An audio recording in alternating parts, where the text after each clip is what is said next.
Hello' ভিয়াস, আজি এখানি কাম হল। এইটো আমাৰ যোগাল ইটো এখানি কাম কৰিলো আজি। ইটো আজি 2 দিনৰ কাম। এখানি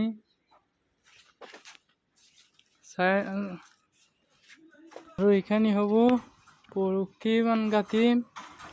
এখানে এইটো লেট্ৰিনৰ আৰু এইটো বাথৰুম। এইটো যোগাল ইটো সেদিনা কলো যে আলচা, এই যে এইটো 1 নম্বৰ আলচা হয়। এইটো স্ল্যাব হব। এইটো 10 ফুট মান ঢালছো আৰু 2 ফুট উঠবো ওপৰত। এইটো স্ল্যাব হব, বিল্ডিংৰ স্ল্যাব কৰি আছো।